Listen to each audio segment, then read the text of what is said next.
This complex in Everett, Washington, currently holds the record for the largest enclosed space on Earth.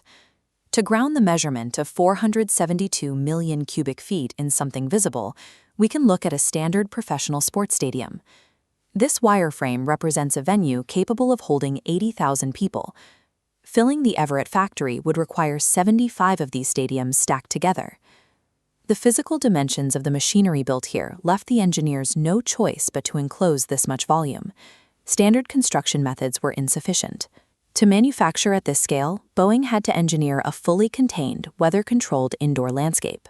By the late 1960s, global travel demand increased so rapidly that existing airports reached capacity. Narrow-body planes could no longer move enough people to sustain the growth of the airlines.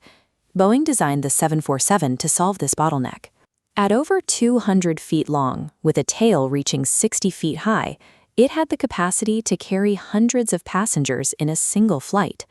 Boeing committed to the delivery of these aircraft before they possessed a building large enough to house the assembly line.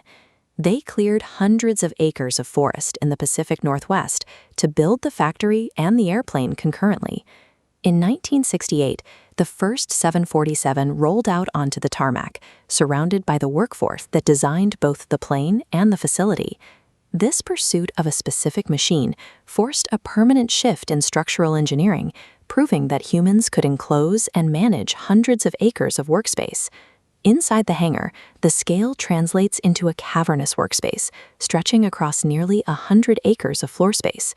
The primary challenge here is the movement of parts. These metal cylinders weigh tens of thousands of pounds and must be transported safely across a floor populated by thousands of workers. To facilitate this, the factory utilizes a network of heavy-duty overhead cranes.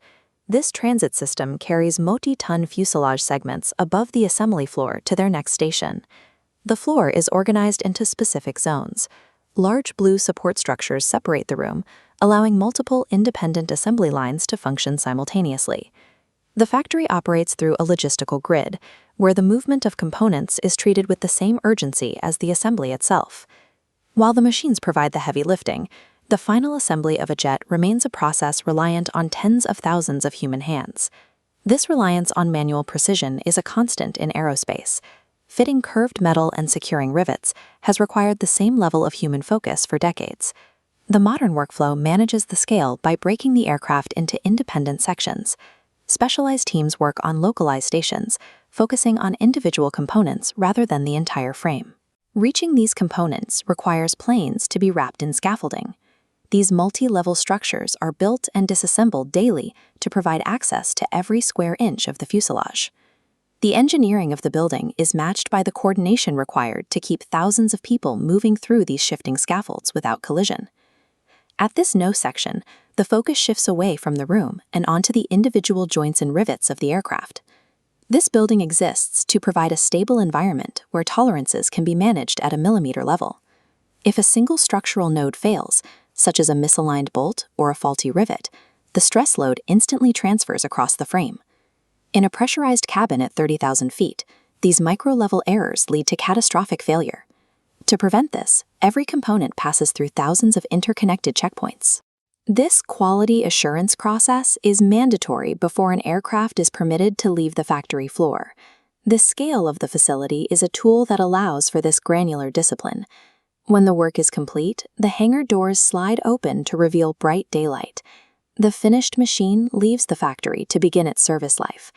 This rollout process has continued for over 50 years, fulfilling the original legacy of the facility as a center for global aerospace production. This building represents a union of extremes, a structure built at the limits of industrial size to protect tolerances measured in millimeters. Humanity's requirement for global reach led to the creation of this self-contained world, making the modern era of travel possible.